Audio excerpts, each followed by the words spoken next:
Es ist Donnerstag, der 11. Juni. Ich begrüße euch herzlich zum neuen Tag mit dem Losungstext Psalm 124, Vers 7. Unsere Seele ist entronnen wie ein Vogel dem Netze des Vogelfängers. Das Netz ist zerrissen und wir sind frei. Und passend dazu Apostelgeschichte 12, Vers 7. Der Engel des Herrn kam in das Gefängnis und Licht leuchtete auf in dem Raum. Und er stieß Petrus in die Seite und weckte ihn und sprach: Steh schnell auf, und die Ketten fielen ihm von seinen Händen. Und wir sind frei, heißt es am Schluss von dem Psalm. Aber was ist da damit gemeint? Meine erste Freilassung, wenn man so sagen kann, geht zurück ins Jahr 1974, in das Jahr, wo ich meinen Sozialeinsatz gemacht habe in den USA, in St. Louis. Eines Tages habe ich gesagt, jetzt wollte ich mal die Aussenbezirke von dieser Stadt erkunden und komme in ein Quartier von Afroamerikanern. Zwischen zwei Häuserblöcken ist eine grosse Menschenansammlung. Man hört das Geschrei. Ich interessiere mich, was da losgeht. Es ist ein grosser Kreis von Leuten. Ich komme näher. Zwei stehen in der Mitte des Kreises und vertrösten sich gegenseitig, was das Zeug hat. Und ich höre auch schon die Polizei kommen und denke, ist doch gut, dann können wir die zwei Streithähne auseinandernehmen. Sie kommen näher und packen mich und sperren mich so in den Wagen, wo hinten nachher eben ein Teil wie ein Gefängnis hat, so mit Gitter vor den Fenstern, und fahren aus dem Quartier raus. Und ich sage zu ihnen, irgendwann ist der: Hey, geht's eigentlich noch? Ich bin ein Schweizer und habe mit diesem Kampf überhaupt nichts zu tun. Dann hat sich einer von diesen beiden zurückgekehrt und hat zu mir gesagt: Geht's eigentlich noch? Ihr als Weisse geht alleine, ohne Begleitung, hier in ein schwarzes Quartier. Wir können euch nur retten. Und so haben sie mich dann abgesetzt, irgendwie entfernt von diesem Quartier, und ich wusste, das war meine erste Rettung gewesen. Hier geht es jetzt aber nicht um die schwedischen Gardinen. Natürlich, die Geschichte von Petrus legt das nahe. Und es geht auch nicht um einen Befreiungsdienst im engeren Sinn. Über das könnte man in diesem Zusammenhang hier auch reden. Sondern es geht um Folgendes. Gott will nicht in erster Linie die Situation, wo wir drinnen sind, die vielleicht ein bisschen bedrängend ist, beengend, vielleicht sogar mit einem Gefängnis vergleichbar. Er will nicht die Situation ändern, sondern er will die ändern in dieser Situation. Den Gedanken hatte ich heute Morgen, als ich auf die Arbeit gefahren bin. Ich will schon lange wieder mal über das reden, dass Gott gar nicht Situationen ändern will, sondern uns selber. Ich komme in mein Büro, schlage die Losungen auf. Das ist die heutige Losung. Da habe ich gewusst, okay, dann habe ich jetzt genau Gelegenheit, über das etwas zu sagen. Warum nämlich schlaft der Petrus zwischen diesen zwei Soldaten, wo er also angekettet ist? Für es noch ganz ein bisschen zu umreissen, die Szene. Es ist ein Jahr nach der Kreuzigung von Jesus. Das heisst nämlich in dem Kapitel 12 der Apostelgeschichte: Jetzt sind wieder die Tage der ungesäuerten Brote gekommen. Das heisst, das Passa ist am Anlaufen. Und der Herodes, der ja ein Legitimationsproblem hat in Israel, weil er vom Esau abstammt, als Idomäer, also Edomiter eigentlich, er muss immer wieder irgendwie etwas wie einen Köder geben, für dass die Juden zufrieden sind mit ihm als König und nicht merken, dass ja jetzt neu der Esau über Jakob herrscht, etwas, was so nicht vorgesehen war. Also hat er den Jakobus umbringen. Das hat ihm eine Welle von Begeisterung entgegengebracht. Dann hat er gedacht, okay, ich kann ja noch ein bisschen Wellen reiten und kann noch einen zweiten nehmen, nämlich den Rädliführer. Und darum ist der Petrus jetzt im Gefängnis. Das wäre so etwas wie ein Jubiläum nach einem Jahr, dass man nochmal mit diesen Galiläern aufräumen kann. Der Petrus, obschon am morgigen Tag dann würde er vorgeführt werden vor das Gericht, kann seelenruhig schlafen. Warum ist das so? Er hat keine Angst. Er hat keine Angst, weil er eine Verheißung bekommen hat. Jesus hat ihm gesagt, wenn du alt wirst sein, dann wird ein anderer dich gürten und dich dorthin führen, wo du nicht willst. Jetzt ist er aber noch nicht alt und weiss, es wird mir nichts passieren. Und jetzt kommt tatsächlich der Engel, im weiteren Text sagt er ihm dann sogar noch, kannst dich selber gürten, also gürte dich jetzt, wirf die Mantel um, gürte dich und komm hier mit raus.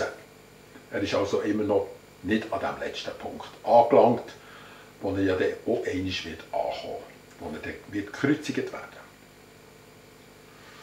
Mit anderen Worten, Petrus ist schon frei, bevor er befreit wird. Wie viele Leute können nämlich nicht schlafen, wegen dem, was morgen wird kommen. Heute habe ich gerade mit einer solchen Person geredet, die wegen Schlafproblemen zu mir gekommen. Es gibt häufig Sorgen, häufig Ängste, häufig Gründe, warum ein Mensch eben die Ruhe nicht findet in der Nacht. Gedanken drehen immer weiter.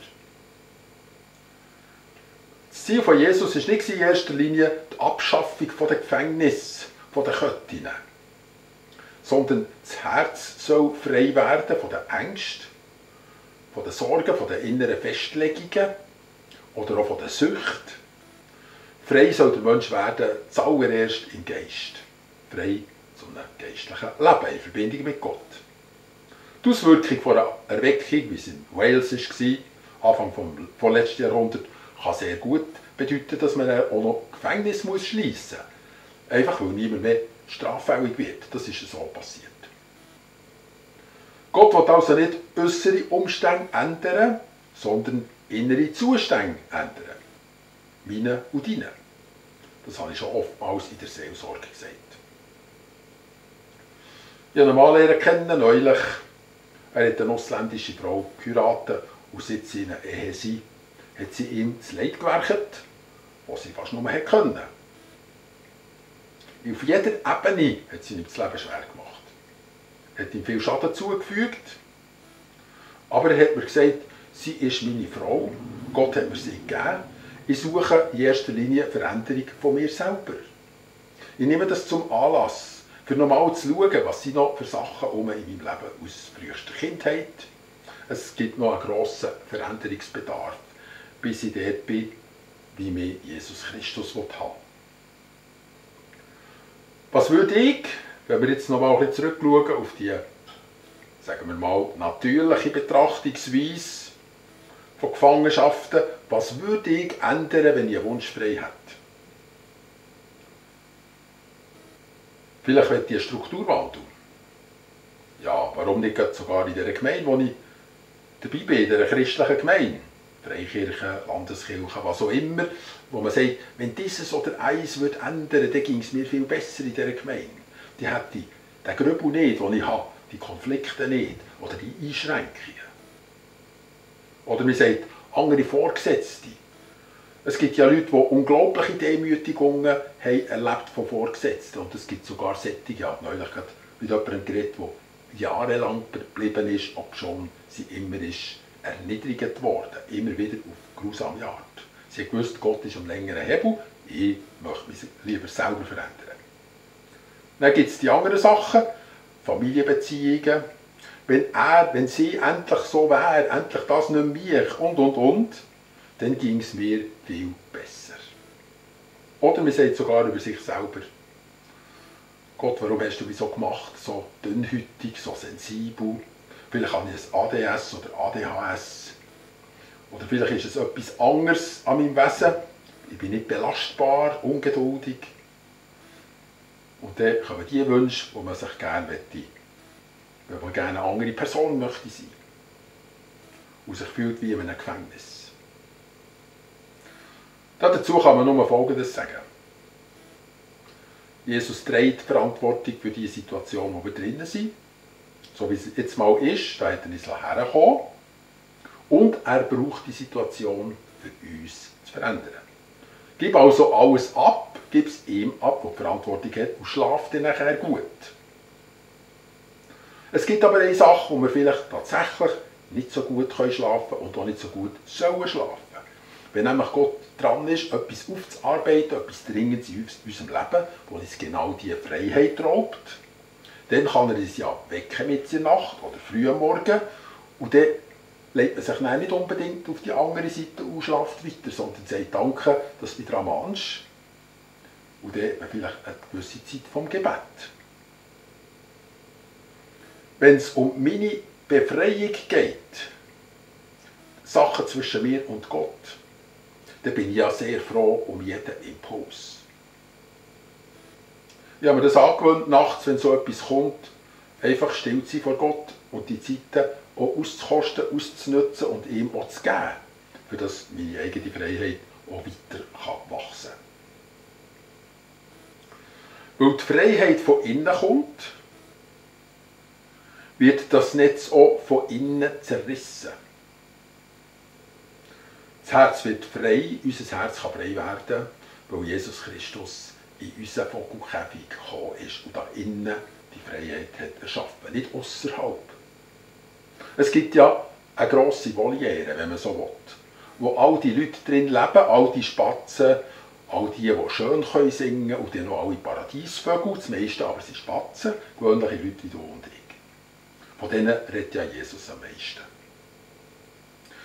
Er ist hier reingekommen und hat das Lied von der Freiheit gesungen, mit uns. Das hat der Besitzer von dieser Voliere dermassen gestört, dass er kurzerhand das Netz genommen hat. Der Vogel hat rausgenommen aus allen anderen und ihm den Kopf hat umgedreht. Das Lied ist verstummt, ist aber gleich schon wieder da gewesen. Weil der Vogel kann innen und aussen sein von der Voliere, als auferstanden, können wir ja sagen. Und es gibt eine ganze Reihe von Leuten, die gelernt haben, das neue Lied zu singen. Das neue Lied von der Freiheit. Von der Freiheit in der Liebe von Gott. Und mit diesem neuen Lied wünsche ich euch einen guten neuen Tag.